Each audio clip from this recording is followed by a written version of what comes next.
So Aisha, Jabat, you wanted to, so where the speaker is available, I think I wanted to start.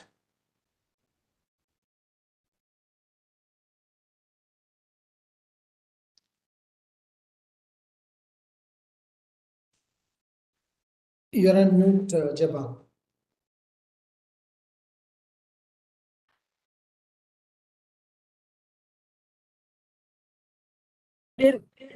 Dear honored woman, good morning. I am Jeba. I work from Boeing India Private Limited. I work as a engineering manager for payloads and engineering systems. Also, I am part of SAE India Aeroforum Committee. In honor of International Women in Engineering Day, we are celebrating Women in Engineering today. I want to bring up Mrs. Ayala Samajula Lalita, who was India's first female engineer and a strong supporter of women's rights. It gives me a tremendous pleasure and joy to host this event with you all of you. We are delighted to have you present for this special event.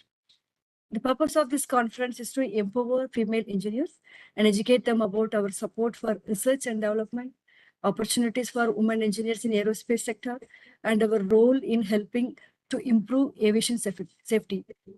Moreover, a panel discussion will be held to examine the opportunities and difficulties faced by women in engineering in India.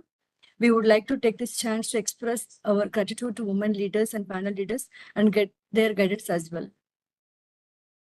And we have a fantastic opening to this event, Mr. Jivaji Maniratnam, Chair of CCI India Aerospace Forum, as a message for us. Over to you, sir. Thank you, Jabba. Good morning. Lots of ladies and gentlemen around here. It's a very rare occasion and opportunity to have more women as part of the SA activities. I'm very happy. I welcome Madam Rashmi, Ms. Arti Singh, Ms. Rhonda Waltal, Pamela San, Ms. Jagadambigai Balaji, Ms. Lilita Karnat, Mrs. Margaret Jean, and Ms. Rema Ravindran, and of course our colleague Jaba. And we have other colleagues, Aisha from our office, and a couple of all of you for this exciting event. As part of the Aerospace Forum, we thought that we have to kind of understand, deliberate, and see how we can improve women participation in aerospace and aviation. When a common man flies, he only sees women in inside the aircraft, but many times they do not know how many women are part and parcel of this bringing the aircraft to flying situation. Okay, so that is what I thought we should kind of explain to some other people, and also what are the challenges. So we thought that we should hold this event. We have fantastic keynote speakers, to begin with Madam Rashmi, who was our first woman president of SA India in its history of 25 years. Highly respected woman engineer in the country. Of course, you'll get to hear more about her during the intro. Like that, many other senior leaders from the industry are going to share their experience, their journey with all the participants. So I just wanted to share a few slides with you. I hope, yes. Yeah, hope, do you get to see my slides? Java? Okay, yeah.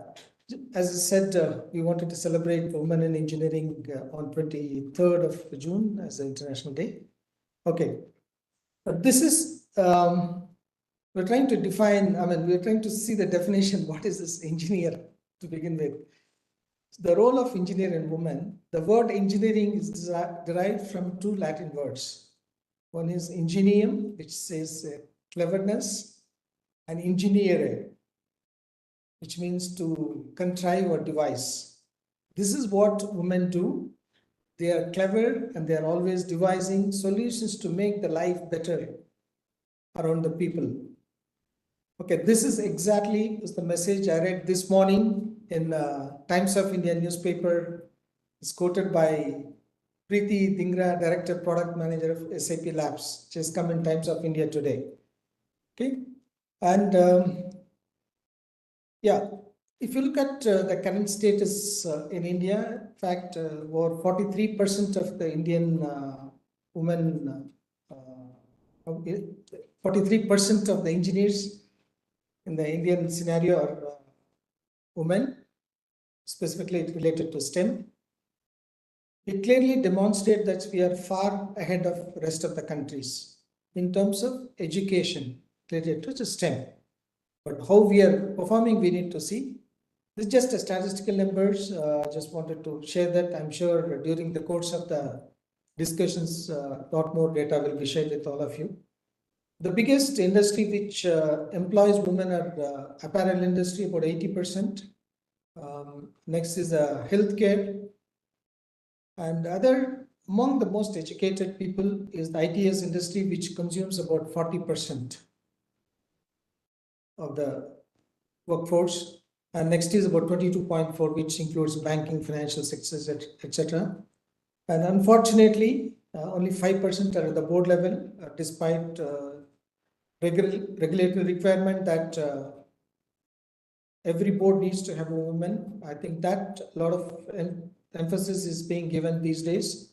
I think its percentage is increasing. Yeah, this I'm sure will also encourage women employees in every organization to look above. As Jab already mentioned, just wanted to present, she was supposed to be the first woman electrical engineer from India, from College of Engineering, Gindi. Very interesting history. I request some of the young women engineers to go through her profile in Wikipedia. Then this is an aerospace event. In aerospace, women are not new to the aerospace industry. They've done a phenomenal job. They participate in every activity. For example, here you see that a Hispanic woman went to space in 1993 itself, spent about 1,000 hours. And similarly, first African woman who go to space was a crew member of Spatial in 1992. Then the first African woman to graduate for the University Space Engineering program was 2007. But I feel that we have many women engineers, aerospace engineers graduated much ahead of these numbers.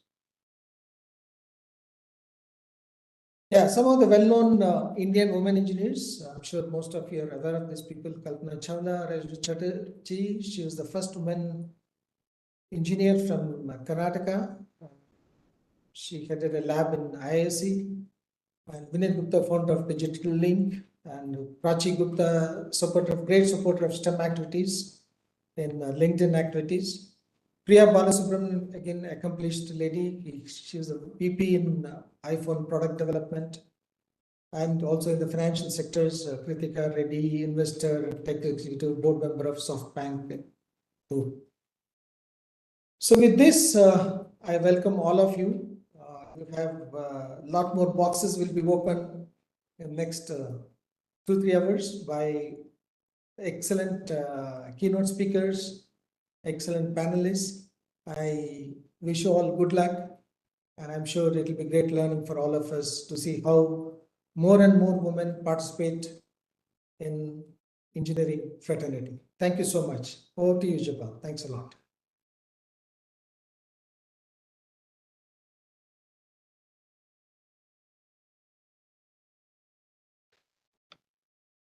Thank you so much, sir. It was a wonderful message to women engineers, sir. We move on to our next speaker for the event. She is Mrs. Rashmi Urvashi. She's one of the pivotal members behind this key event. Urvashi had a master's degree in ENTC and several other professional qualifications. Her expertise includes vehicular safety, air quality, exhaust measurements, standards, regulations, R&D and technology, e-mobility, alternate fuels, green technologies, quality systems, business excellence, etc. She has served as a vice chair of various national, international bodies and contributed greatly to develop automotive safety, emission and fuel efficiency standards. She retired as Director AI Automotive Research Association of India, Pune, in year 2020.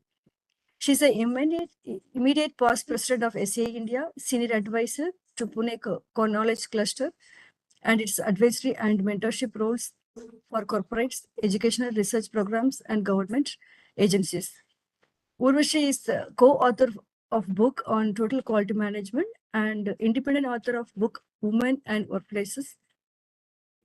She's a recipient of several awards of women empowerment, corporate leadership, engineering excellence, e-mobility, business excellence, economic development, quality excellence, and many more. She's honored recently with Nari Shakti Puraskar Award in the year 2019 at the hands of Honorable President of India. OG ma'am, let's go ahead. Thank you, Zeba. Good morning, everybody. I hope you can see the screen.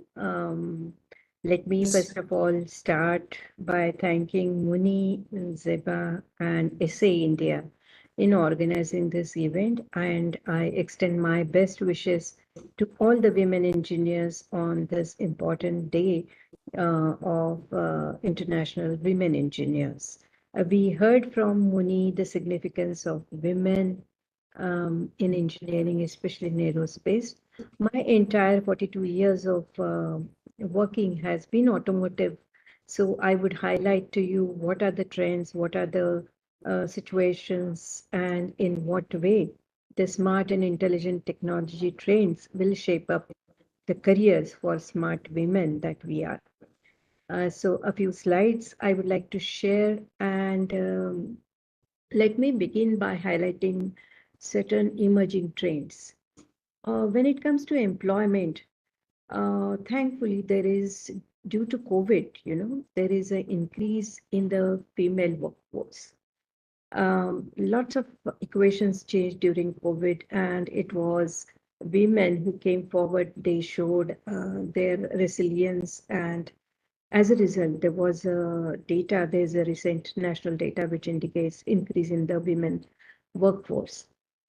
When it comes to future workplaces, they will offer us lifelong opportunities for learning, which is a big asset for women. They would like to continue their pursuit towards excellence. That gives us an opportunity to perform better in our careers. There has been a global disconnect. So we can see a lot of polarization of economies. So all of us who are working on technologies that are globally relevant, I think aerospace is one industry which will see a lot of work coming into India because of this polarized economy. Transitional shock is happening. We are shaken up by the climate change initiatives, directives, and commitments. So a lot of what our technology domain is going to see tomorrow and the years to follow will be governed by climate change. There is a rethinking of business processes. We are no more, have a cushioned technology that will last for years.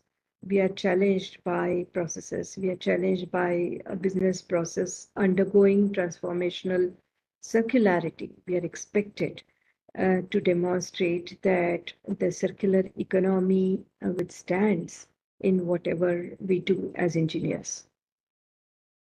I also foresee that there is a deep hybridity in what all we will do, a blend of physical, biological, and digital worlds.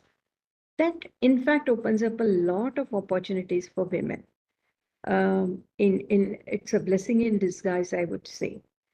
And then a few technologies to watch are artificial intelligence, robotics, virtual reality, and augmented reality, Internet of Things, and 5G. Now, if you look at all these domains, these are all currently dominated by women. that gives us a huge opportunity to shape up our careers. A few interesting, trends I would like to share, and I'm thankful to Muni for setting up the tone. India is amongst the top 5 countries having skewed sex ratio when it comes to childbirth. This is not a very encouraging sign. However, as per the NSDC data, in vocational courses, the women outperform the men, which is a very, very positive sign. We also know that physical, emotional, neurological, psychological, and several other aspects on which women are different, and that's a reality. These differences are therefore addressed in robust diversity and inclusion policies, which will encourage women participation. More about it in some maybe other discussion, but I just wanted to point this out that when we shape up our careers, when we make our plans for commitments, these are certain aspects that need to be borne in view both by individuals and also by the organizations in order that a more and meaningful participation of women workforce is ensured. As was highlighted by Muni, as per NASSCOM report, the technology industry has about 35% women participation, which is very, very high and very promising. Another piece of information is India is second largest in girl population in STEM education, but when it comes to employing them, we are 17th in number. That is something which is we should all ponder, that we are able to educate women, but we are not able to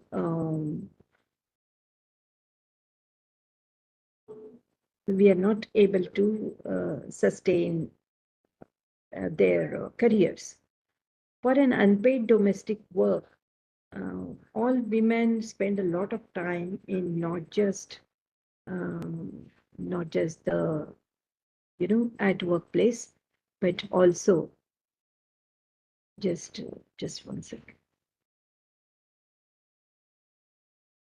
Yeah. For unpaid domestic work, a woman spends average 300 minutes per day, as against a man spending about 97 minutes. That is something which is very, very disheartening, and we all should ensure that we get the best out of our domestic support. I am not able to move my slide.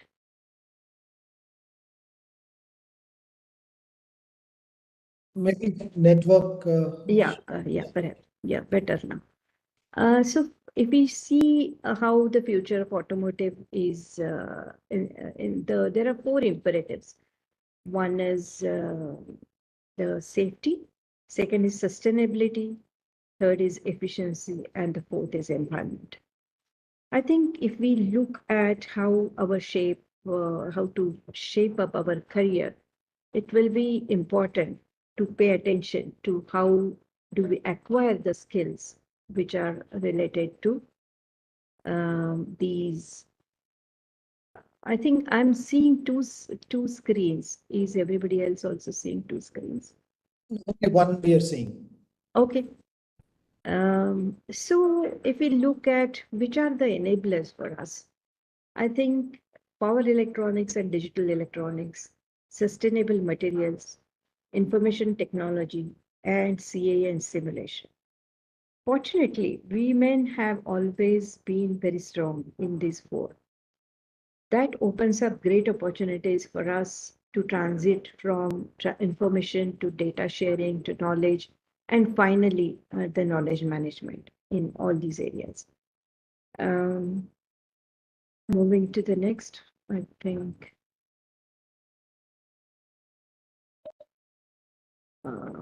the bandwidth is too low, I guess.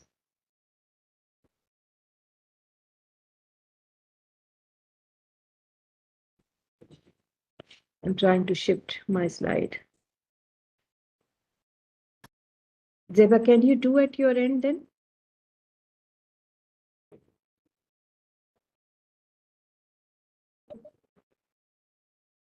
Yes, ma'am.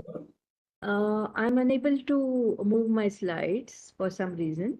Okay. Can you share my presentation? I've sent it to you. Yeah, you can send to Aisha, ma'am. I have already sent it to you. I'll try to stop sharing and come back again. Yeah, you Can you send it to Aisha, ma'am? you can send No. it to me as well, madam. We can. Yeah, I'll try to do that again. Yeah, okay. Oh, yeah, it's So- working. Yeah.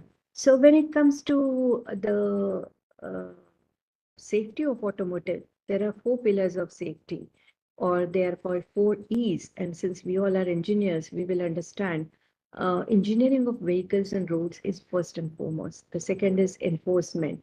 Third is emergency response. And fourth is education.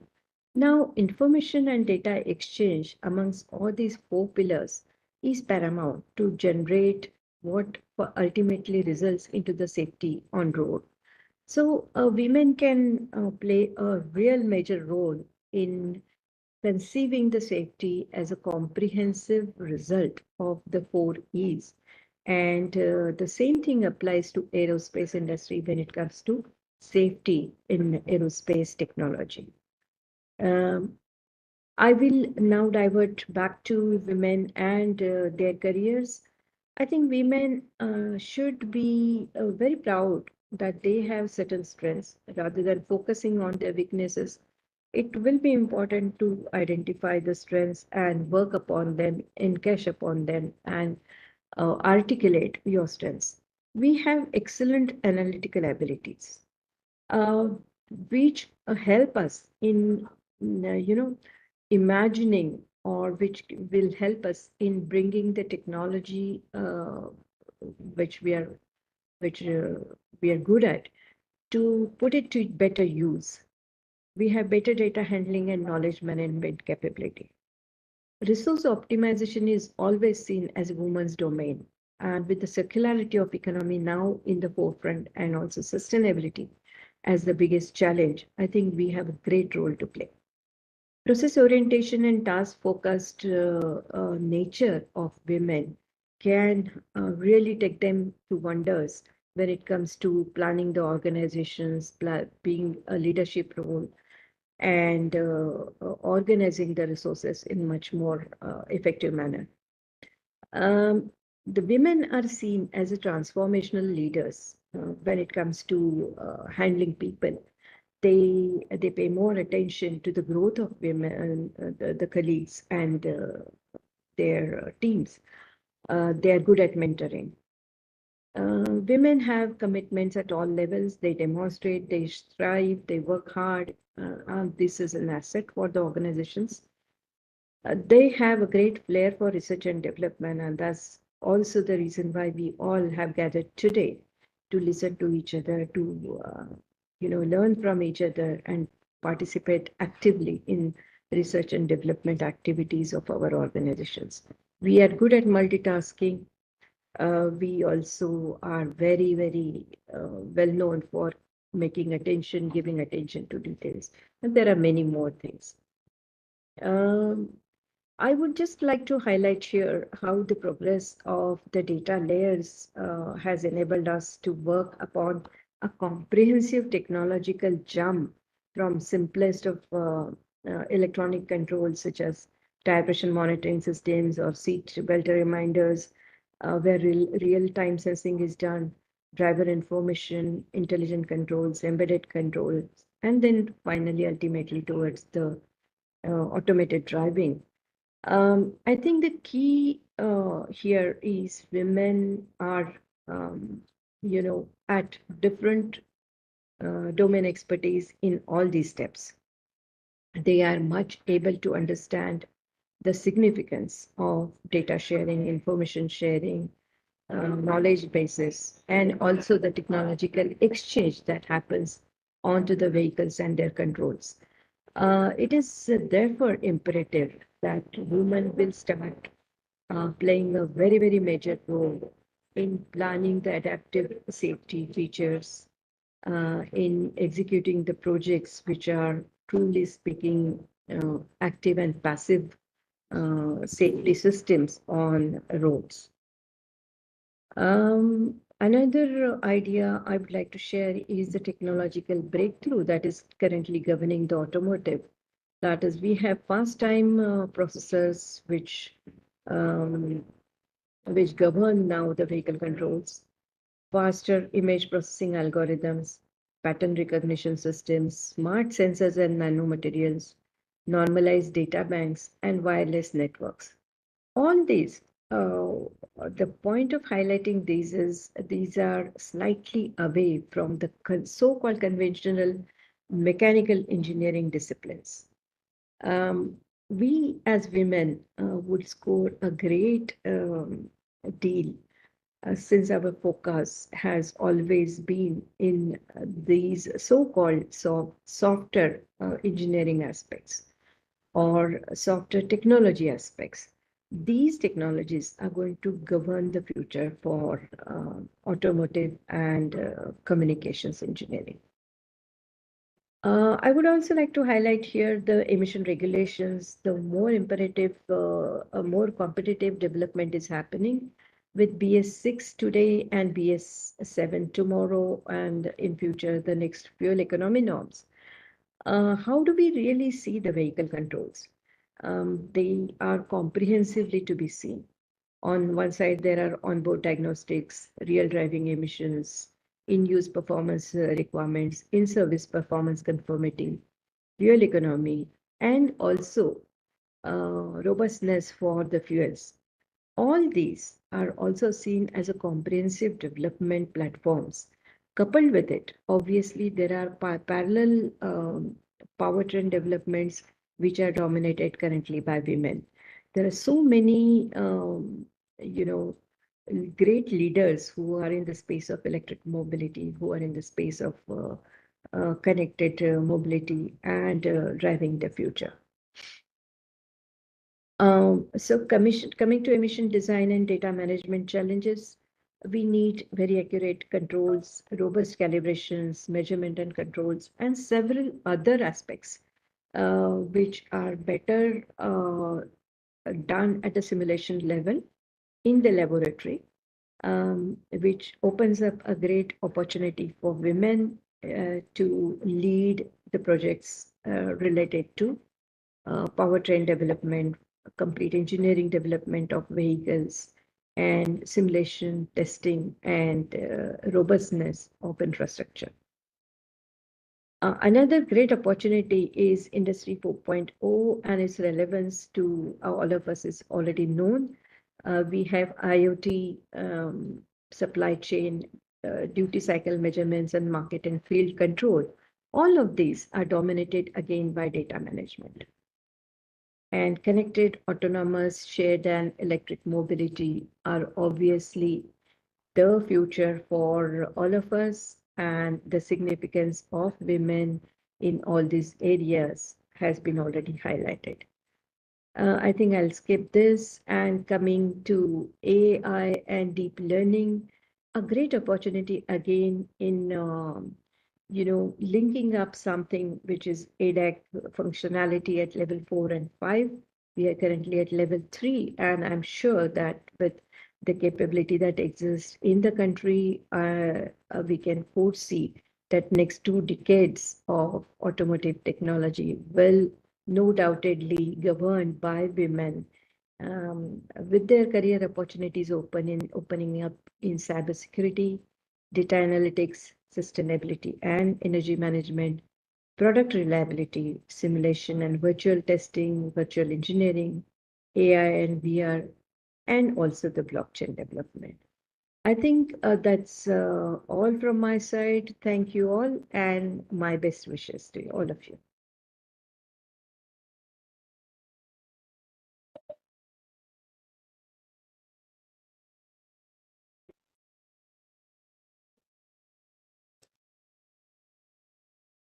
Thank you so much, ma'am. It was a data packaged, insightful keynote session, ma'am. Thank you very much, ma'am. We move on to next speaker for the event. She is Mrs. Aarti Singh, Senior Director at INDA India, Boeing, and CEO at Boeing India. Aarti Arthur Singh is in charge of developing the strategy and overseeing operations for the Boeing India IT and Data Analytics IT and DA Center of India. Through information services provided from India, Arthur Singh's devices value digital transformation for Boeing business worldwide. He's also in charge of the worldwide data products, data governance and strategy for the Boeing company. At Accenture Solutions, she was the Vice President, Technology Delivery, Audit Service Client in Aviation, High-end Product Manufacture, and Quality Assurance Testing Industries as well. She also spent close to 15 years at GE India. And in US, she continued to take the roles, increasing responsibility at GE across markets and application development. Archie holds Master Degree in Information Technology and BA Honor Degree in Economics. Archie will be providing a keynote session about the topic, opportunities for women in aerospace industry. Over to you, Atima.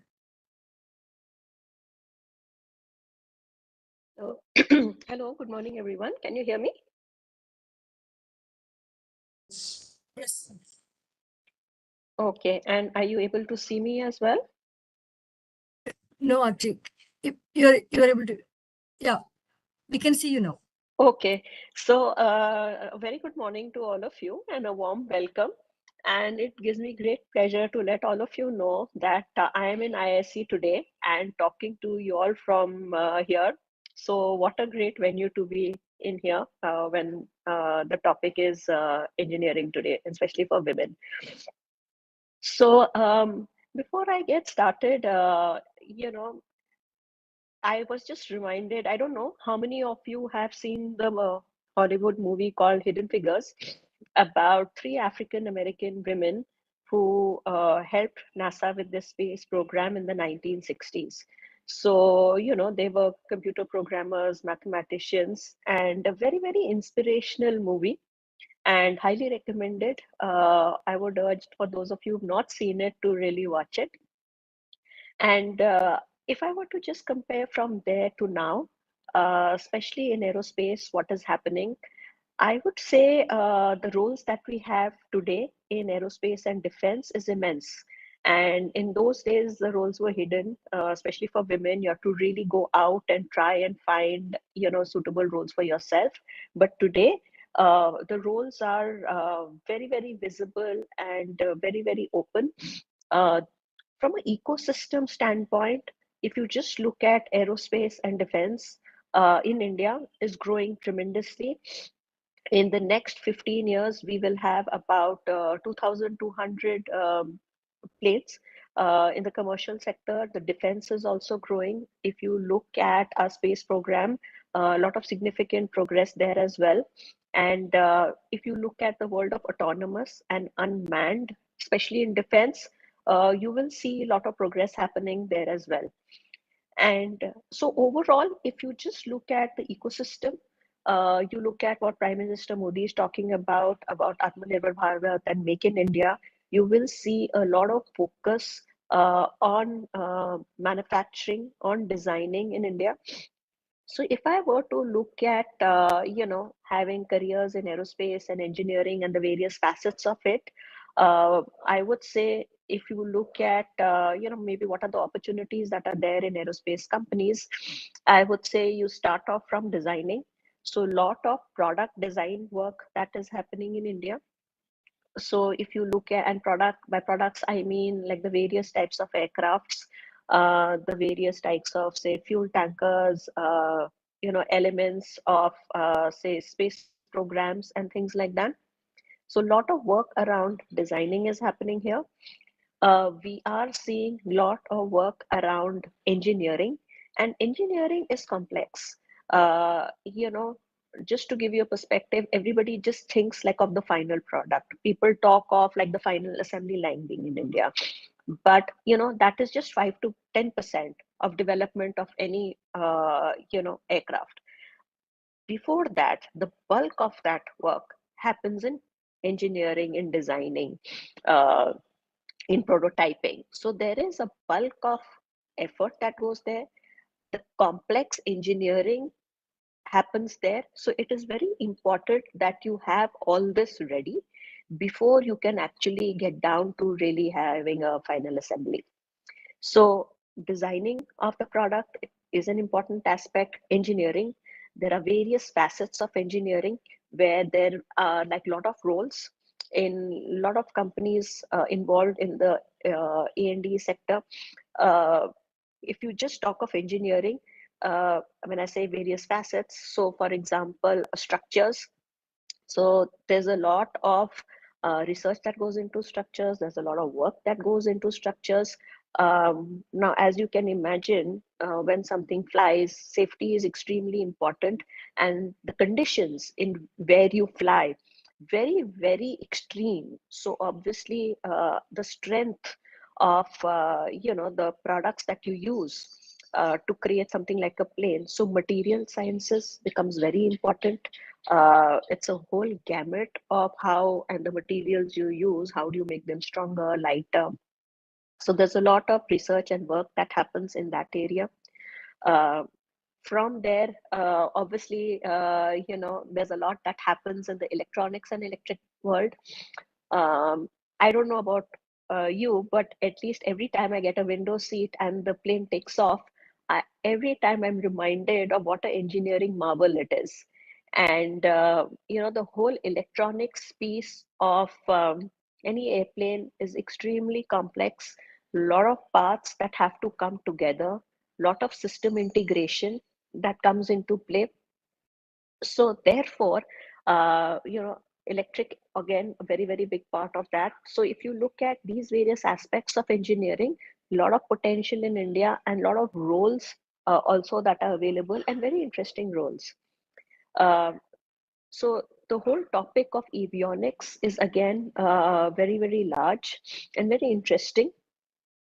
Then you come to another aspect of engineering would be around all like embedded systems that is there. So a lot of software obviously that goes in. You will see when planes fly, a lot of software that comes into play then. uh, how do you make the flight more efficient? How do you take care of aspects around weather and things like that? So there is a lot of software also that comes into play. So you will find opportunities in the software space as well. So as a whole, like if you look at engineering as an area and software, so there would be a lot of opportunities for very fruitful careers and long time careers, okay, in aerospace and defense. Now, and here there is continuous research happening because you want to go further, you want to go faster, and underlying thing is safety. So it has to be extremely safe in whatever you want to do. So that's what makes aerospace and defense a little different, because the appetite to take risk is next to negligible. So you will not take a risk, and you will want things to be foolproof, to be tested immensely before you would want to go into production and really make the first flight. The other things that are also coming up in aerospace and defense is the whole concept of unmanned flying. So, and electric, aircraft. So you will see those are some of the things that are coming up as well. So autonomous is a big play where we are looking at autonomous, obviously both in the commercial world, in the defense world, in warfare. So there's a lot of work happening globally in that, and in India as well. So that is another area if it interests anyone. There's, uh, I would say, careers in those areas as well. Another thing that you would have probably heard is the world of sustainable. And now in aerospace and defense, sustainability has a big play. Um, Everybody is trying to look at, how are they bringing in more sustainability into their products, right from engine companies to, you know, uh, companies who are building planes and defense products across the board. Sustainability is another very important aspect of engineering, of research. So if you just look at, I would say the opportunities that are available, I think it's tremendous. uh, you know, the type of engineering that you have done will find a spot in aerospace and defense in one of the facets of engineering. And I highly encourage, the women to take up roles in engineering and in software. It's a very, very rewarding career experience. I can assure you that there are lots of companies that are there. The culture is very, very open. Every idea counts. People are valued. So, where you feel that you can spend like an eternity in any company in aerospace and defense, because the product life cycle is so long, you will find lots of opportunities to have like a full career in a company. So I would just urge all of you that, engineering, just embrace engineering. It will definitely give you a lot of satisfaction, a lot of job satisfaction. And, at the end of the day, when you feel what you've achieved, it will be tremendous. I have seen that very, very closely with the work that is happening and the satisfaction that people get. And as I said, every time the takes off, I tell myself what an engineering marvel. And every time the plane takes off, we tell all the folks in the company that there's a little bit of you in every plane that takes off in one form or the other. So just want to wish all of you the best. Later, if people have some questions, etc., I mean, do feel free to reach out to us, and our HR team will be very, very happy to help with any queries that are there. But really wishing all of you the very best, and just want you to know that this is a very, very encouraging sphere where you can really build a very fruitful career. So that's pretty much from my side.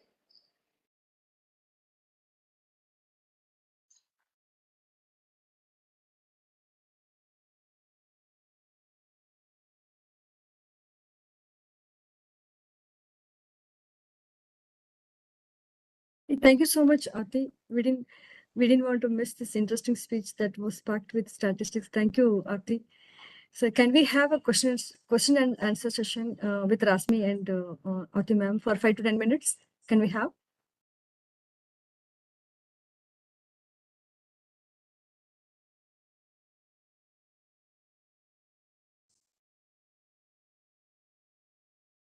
Audience, if anyone have question, you can ask questions to Rashmi and Aarti ma'am. Otherwise, you can type your questions in chat box. They can answer for the questions. Yeah.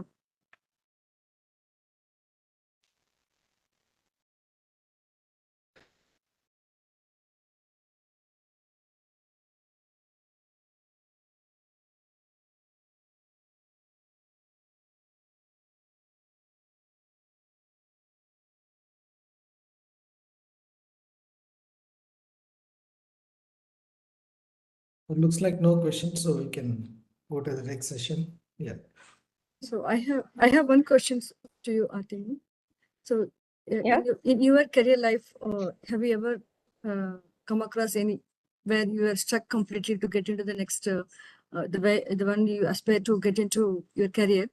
Anytime when you're stuck, I mean, you felt like you are stuck, and you went to some guidance from mentor kind of experience. Can you share? So I will always say there would be times in life where you would want to think that what next in my career. So I would highly recommend that you have a network of people. You have mentors who can help you, and also like a peer group within your own company, but outside. Maybe some professors could be from your college and other peers as well, and the mentors. And I would say always have a conversation. You should also have a conversation with your manager and your leadership on, you should let them know what your aspiration is. And if you feel that you've been stuck in a role for long and you want to change, go have that conversation. Make it visible that what is it that you want to do, and also try and go with the solution to say that there are some things that are happening maybe in some other department and you would like to move. So do those things yourself, because the person who owns the career is you yourself, and your manager and the whole ecosystem of any organization is going to be an enabler to help with that. So I would just say don't hesitate, not just from a career perspective where you feel stuck, but also if you have an idea, you want to share an idea, do not hesitate. And I can tell you, you have all the psychological safety in the world today. At least most of the companies that I see are very, very open. The culture is extremely positive, and do not hesitate that, your question may be a wrong question, or if your idea may not be a good idea. You don't know. So don't hesitate. And in whether it's your idea or whether you feel you're stuck in your career and you want to move, have that conversation. And there's no harm in moving from one manager to the other, or from one role to the other. Okay. So please, I would say don't hesitate. And also, I would urge you to move out of your comfort zone sometimes, that you may not want to move because you're very comfortable, your relationship with your manager is very good, but you also learn when you take up different roles and work with different people. So I would just urge you that just remember that psychological safety will be there, uh, you know in almost all cases. Have that in mind, and then do the best what is it for yourself. Thank you. Thank you, ma'am. So one more question I could read from chat box. How to motivate girl children at a young age to select the engineering career? Okay, I think that's a very good question. um, I'll just give you one example. So my son goes to the engineering coaching, like to get into the engineering colleges, and I'm super proud to say that I see quite a few women there as well. And whenever I go to drop him, I see a lot of girls coming there, and very, very encouraging. So I would say, when we have daughters at home, I would say just encourage them, and see, it is also about the environment that is given to somebody, okay, or what you see in the house. So I would just say, whoever has daughters, nieces in the house, or access to, female children, I would say just encourage them, in your time, whatever you can do, teach them maths, teach them the sciences. And what happens is success breeds more success. So once they start doing well in a subject, they start liking that subject, and then they become passionate also about it. So, if we just spend more time with them on some of the STEM subjects, gradually they will be passionate about it, they'll start loving it, and then you just have to build that interest in the beginning, and rest they'll take off. Okay. Say one more question. I read the question. A lot of colleges are offering BTech aerospace engineering, whether the graduates are having enough opening in aerospace engineering field. So, see, I'll tell you, companies like us, we in engineering, we are really growing and hiring. And if you look at the statistics, there are a lot of companies that are coming in India, and would be also hiring in the future. So, if you just go to the websites of some of these companies and just look for the openings, you will find openings there. So, if in your college you don't find, uh, you know, um, maybe potential placements, but the best part is that your college ties up with some of the companies, and so that they come to your placements and people get selected, because that is the best way, I would say, to land a job in the campus. So whatever campuses you're part of, I think maybe reach out to your placement cell and your professors to say that what are the tie-ups that they have with the aerospace and defense companies.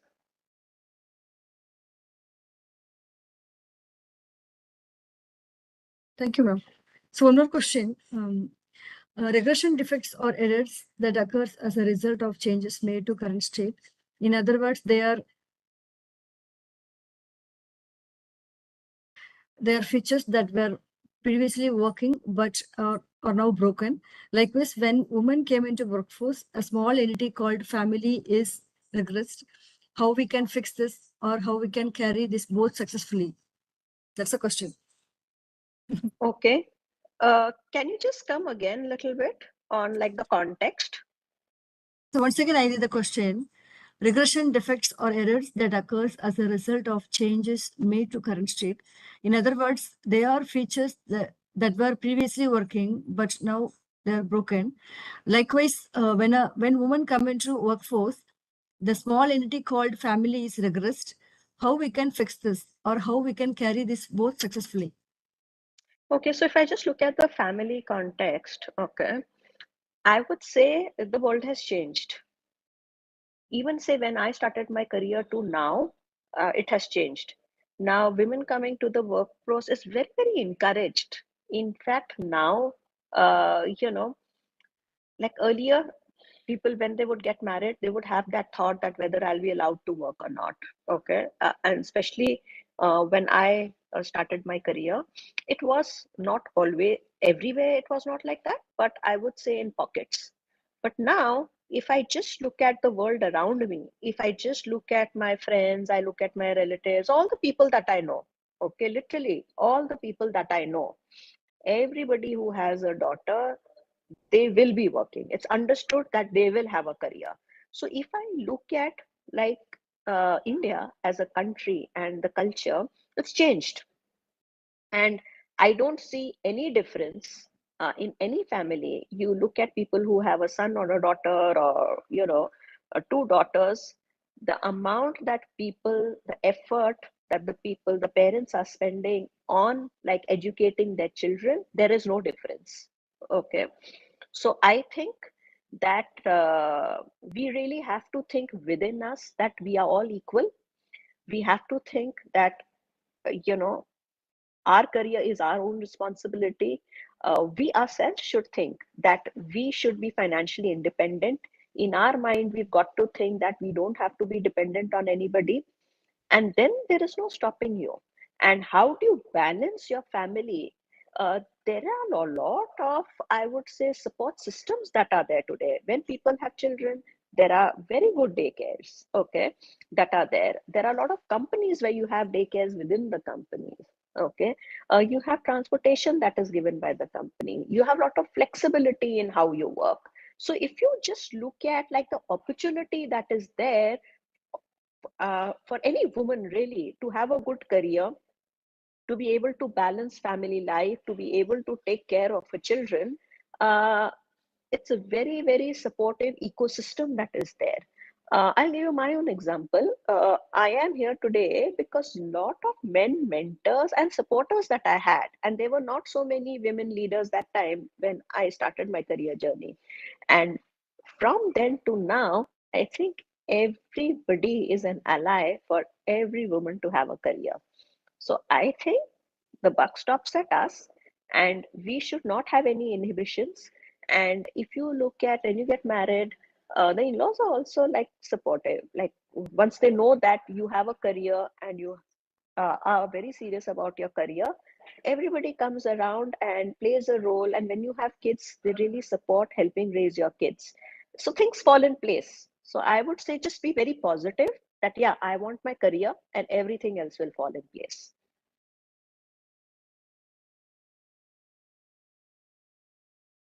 Thank you, ma'am. Thanks for answering all the questions.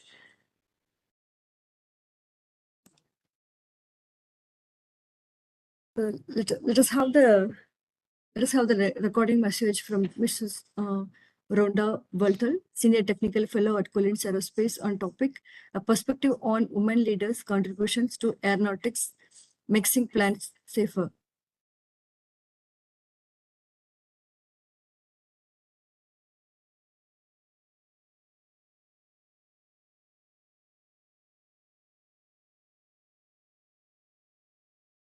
Hello, ladies. I hope you're enjoying today's conference. I'm Rhonda Walthall. I'm a Senior Technical Fellow at Collins Aerospace. I'm also a Fellow of SAE International and a Fellow of the PHM Society.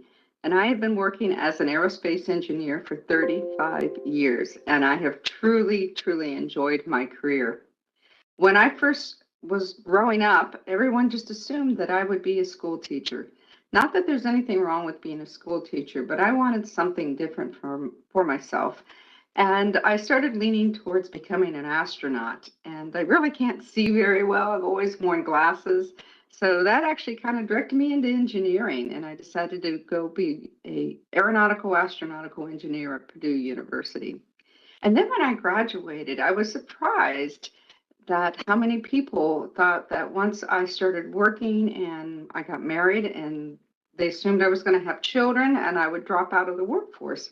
And that's not what I wanted for myself. I wanted to remain working as an engineer. I worked very hard to get my engineering degree, and I was really looking forward to my career. I started out working at McDonnell Douglas. I was a flight test engineer. And that was super exciting because I was exposed to aircraft every day. I flew a lot on the C-17. In fact, I am the first civilian woman to ever fly on that aircraft. And what I really learned is how important it is to really do your job right, to test everything so that you know that the airplane is safe. And that airplane for the next 30 years has carried troops from around the world. And I know that I contributed to the safety of that aircraft. And then I went to work for Northwest Airlines.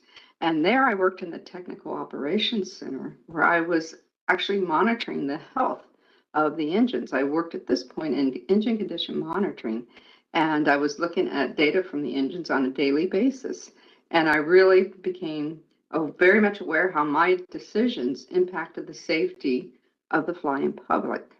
And from there, I went to work for Collins Aerospace, and I've been with this company now for 20 years. I started out working in more of a project engineering role, where I was driving the requirements development, requirements validation, so the whole life cycle of the auxiliary power unit certification. And I came to realize how very, very important it is to be able to implement those requirements correctly, and then be able to validate those requirements and then submit the right proper paperwork documents to get certification. So I really got to learn the whole life cycle of a very critical system on the aircraft. So throughout my career, I really had a good exposure to the design side and the test side and the in-service side. In my current role, I am driving industry standards and regulatory changes. And when I look back on my career, I'm very pleased with the direction it's gone. I started out really just being an engine performance engineer, and that morphed into becoming an expert in engine and aircraft health monitoring, to the point where I do sit on industry standards committees that truly do make changes in how the aviation industry is moving forward. You too can do that in your role. If you are dedicated to your career, you're committed to making a change, and you're enjoying what you're doing, you too can make a difference in the world in whatever engineering field you choose. I wish you the best of luck. I wish you happiness in your career, and I hope that you enjoy the rest of today's events. Thank you.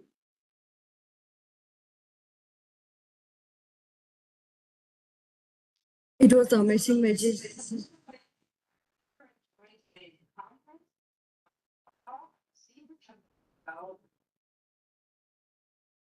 Thanks, session.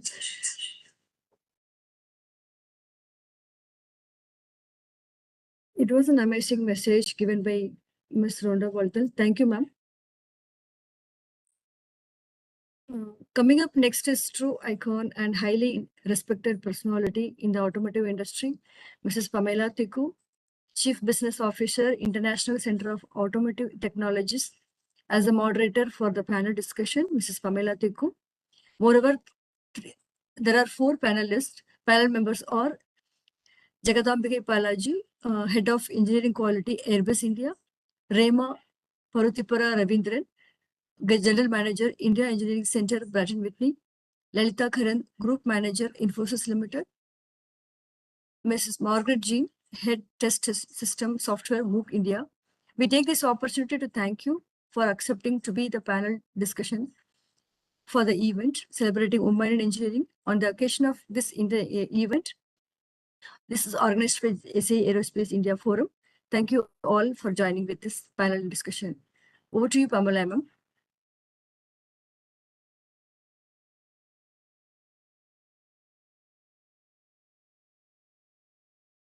Can you hear me? Yes, Am I audible? Yes. Yes. Okay. Thank you, Jeba. Good morning to all of you. On behalf of SA India, I would like to thank the panelists to be part of this panel discussion on a momentous occasion where we are celebrating International Day for Women in Engineering.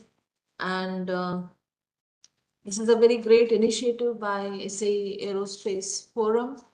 And I would like to extend my thanks to Munisan for organizing this event and putting up a very beautiful panel today. We had 2 keynote presentations today, one by Madam Rashmi Urdavarshi and another by Ms. R.K. Singh. And I think all of you heard 2 important personalities talking about their journey in engineering and how the prospect of future of women in engineering in India is, and also globally. This whole trend of women in STEM and women in engineering is increasing. So I think we have 4 panelists today. I would like to introduce them first, and then we can go through the panel discussion. So we have a panelist here, Miss Jagthambai Balaji. She is Head of Engineering Quality in Airbus, a graduate in Electrical and Electronic Engineering with total 20 years of experience, and has been in aerospace engineering for last 19 years. She has also worked on all aircrafts types of Airbus, including helicopters. She has the avionics software design assurance nominee delegation from European Aviation Safety Agency. She has been an active member of inclusion and diversity pillar of Airbus India and contributing to improve the gender diversity within Airbus India. Another panelist, sorry, yeah. No, I just said hello, good morning. Yeah, sorry. Yeah. The second panelist today is Rema. She is also an electrical engineer with over 30 years of experience. She heads the Global India Engineering Center for Pratt & Whitney in Bangalore.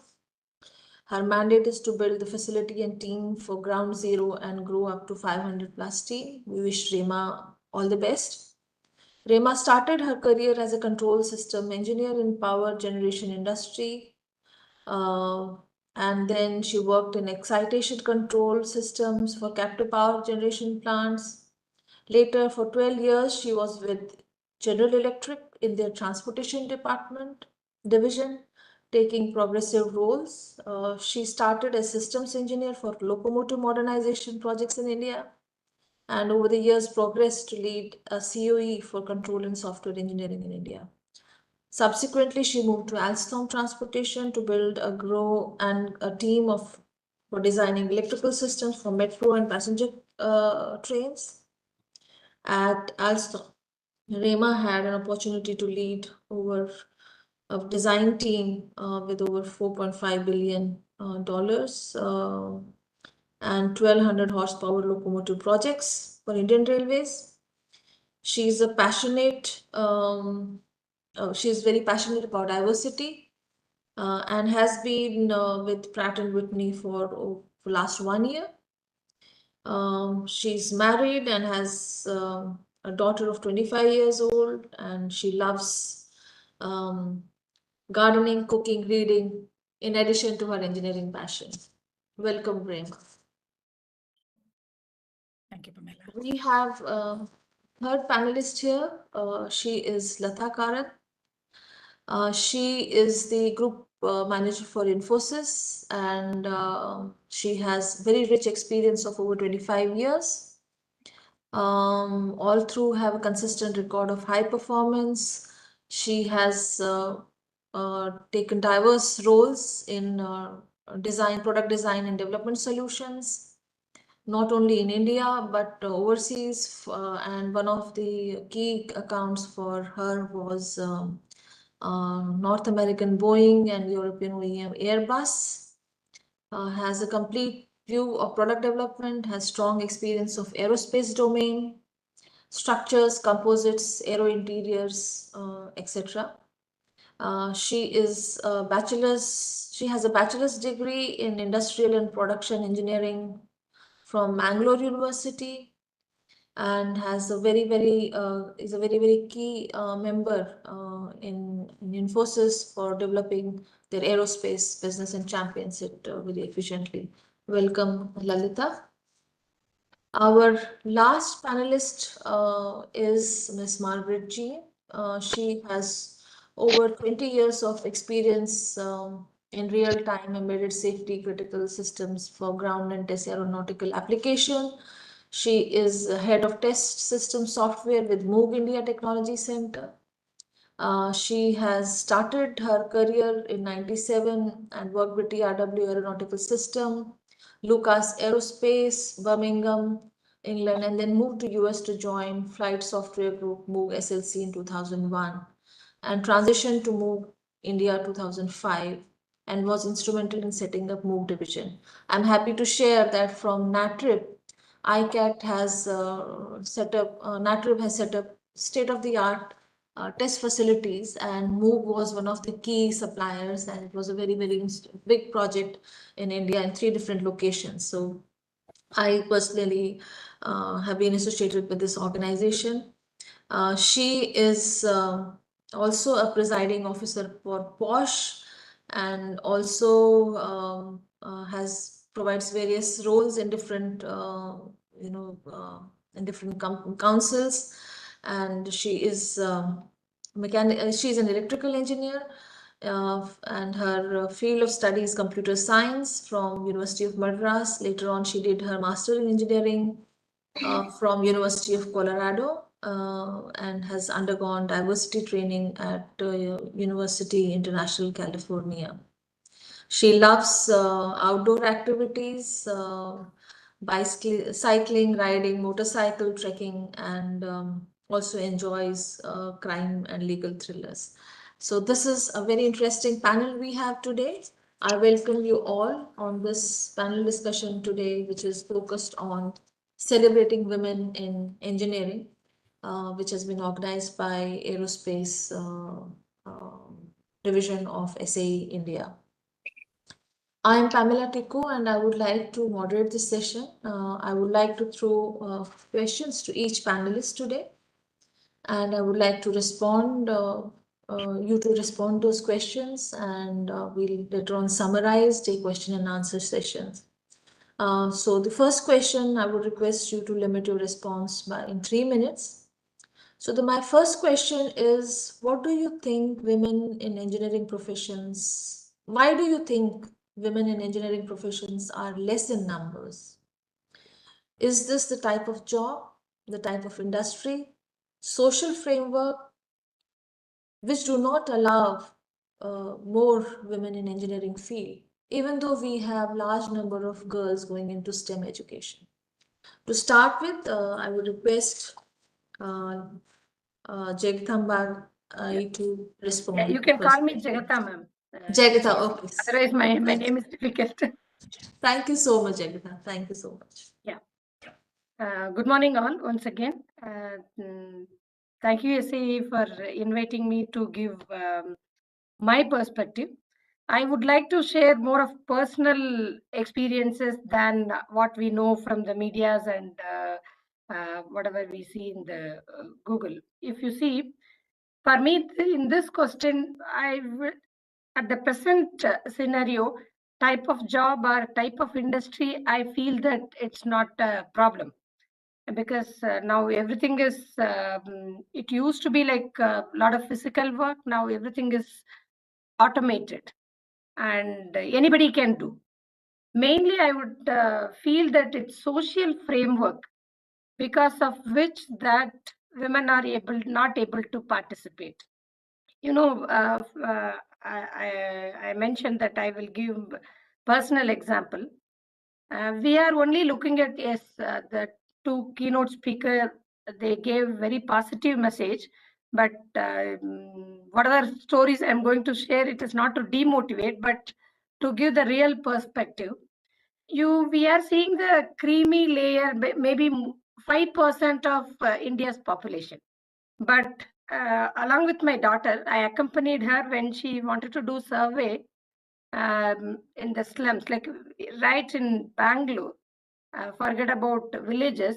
When we went there, what they mentioned, if they can educate one person, they will choose their sons over their girls. And forget about education, even feeding. If they are not able to feed, first they are providing food to son, not for a girl child. You know, the parent is doing, it's fine. The mother is doing. Somehow I felt that my daughter was too young at that time. She was in 9th standard. And she said, Mama, how can mother, like women is, like we are telling mother-in-law and this, bosses are against women and things like that. I felt that mother is not giving food to the girl. She is giving food to the boy. What does it mean? So I feel mainly it is social framework which is limiting. Not only in engineering, even the education itself. Yes, Madam Rashmi mentioned that second largest in the world in the engineering profession. But if you look at the ratio, the population which we have and where we stand, that we need to see. Because of our population, maybe the engineering professions, like the women who have taken are more. But the ratio, definitely the developed countries are like beyond us, like way beyond us. So definitely social framework and the society has to change. Because of that only, I feel very less women are there in this industry. Thank you. Maybe I can take it later. This is the message I wanted to pass from my personal experience.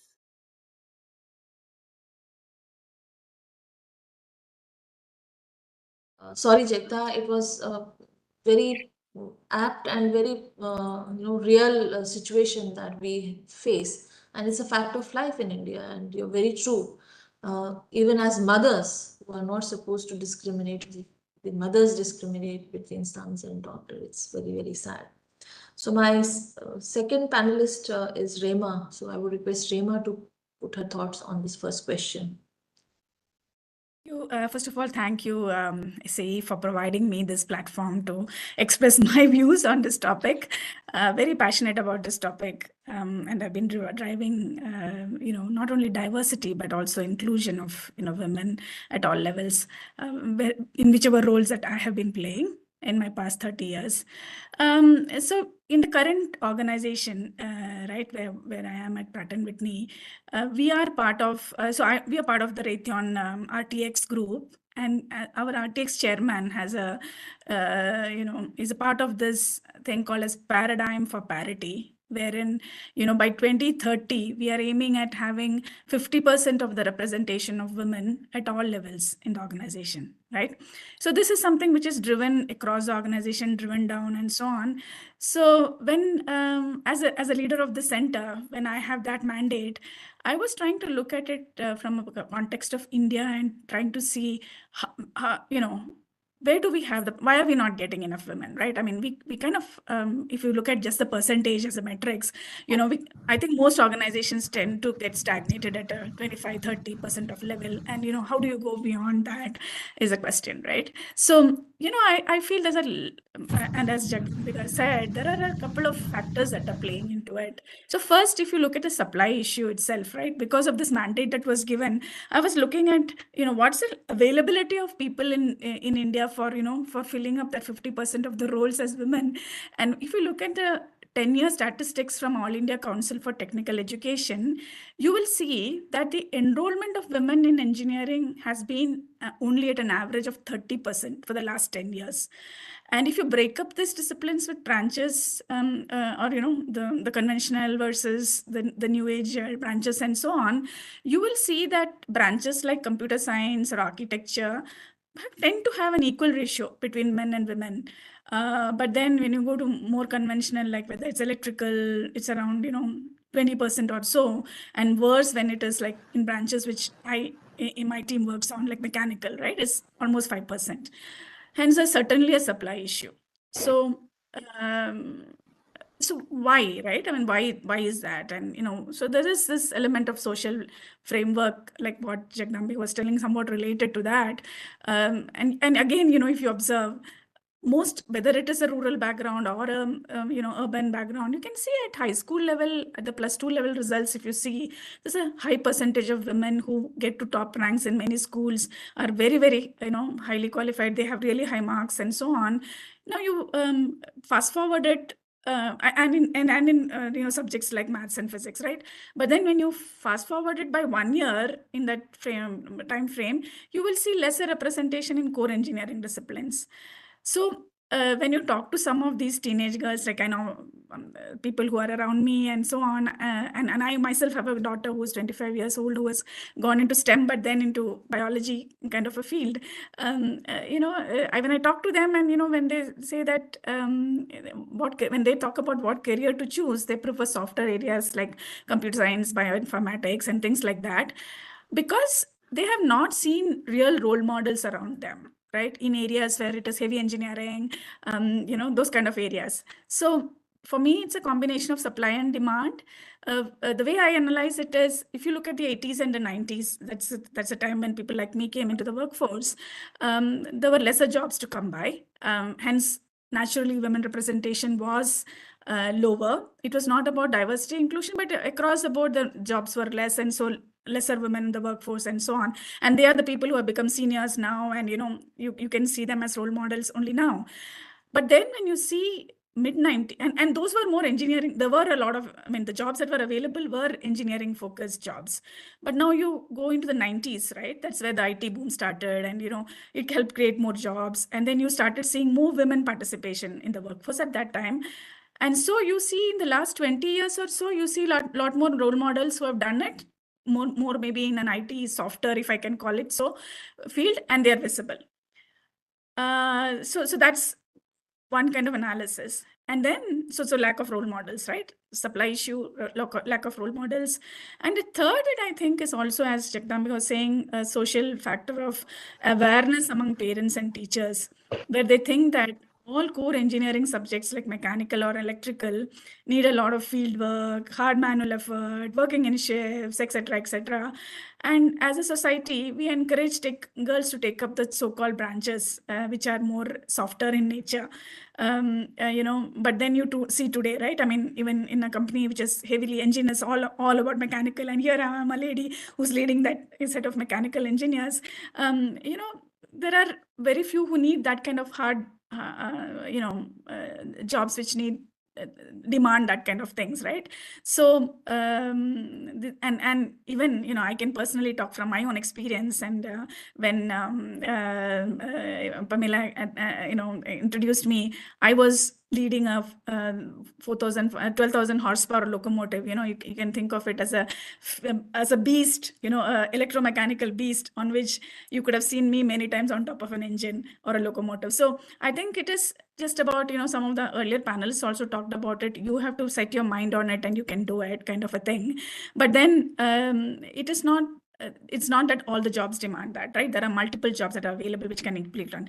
So just to conclude, lower representation, I think we need to, there are multiple factors: supply versus demand, lack of role models. Because of the time frame where we are in today, it is improving and it will improve. That's really a positive ray of hope there. And then some bit of a social conditioning, which you see even today. I mean, though it is progressive, but you still see those kind of subtle things happening in families. So it's a combination of all this, Pamela. Thank you, Rima. Thank you. Very beautifully summarized your thoughts on this, and very rightly said. I mean, it's the combination of a lot of factors which are not enabling it. It's very true. Can I request Lalita to share her thoughts on this first question of mine? Yeah, thank you. Sure, Pamela, and thanks everyone, and thanks for the introduction. Yeah. So yeah, I'm actually from service industry, so mostly my thoughts are aligning to that. Today, as Rema rightly said, no doubt many women opt for engineering courses, but the choice they make is mainly on branches like computers and electronics. So the reason why they make this choice is because most women, they just go with what most women make based on, not because of their own interest. Okay.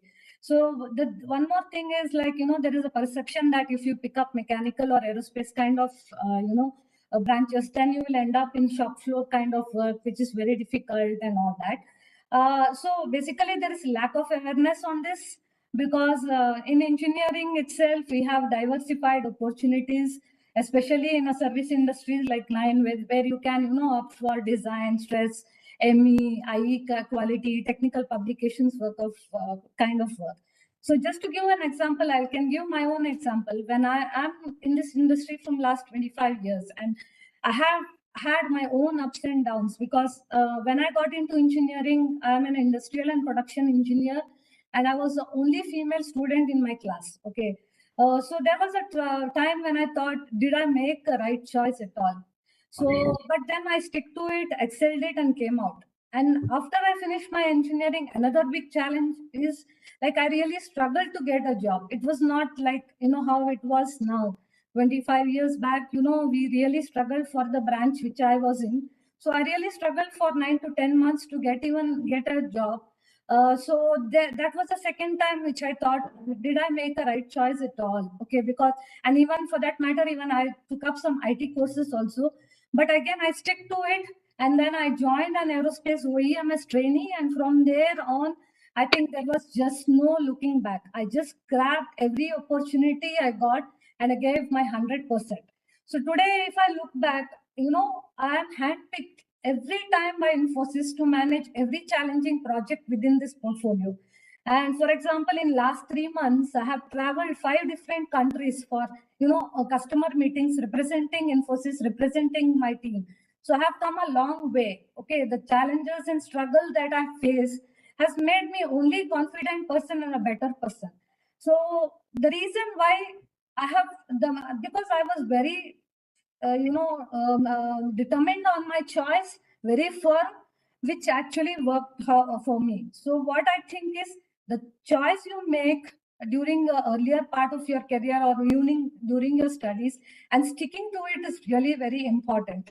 Secondly, today what happens is, many women, it's a women nature, basically we systematically underestimate our abilities. We mostly, kind of go with the flow, don't really speak up to a level that even if you have your own success, you don't kind of, own that success. Basically, you, for example, if you say, if any success attempt by you, you tell, okay, I thank my manager, my team, my husband, my mother-in-law, my kids, my parents. But end of the day, what you have done to that team, what sacrifices you have made, what challenges you have gone through, and what ideas you have put onto the table, I think that is lacking. It's nothing wrong in saying it very loud and clear. Okay, I know it's the human nature, I'm also party to it, but at least owning your success is very important. Thirdly, I feel today, as Rema and told, we face a harder choice between professional success and personal fulfillment. So work-life balance plays a very important role because priorities change after the motherhood. So a support system is really required to, having women continue in their career. Okay, so which helped me in my career growth. So in some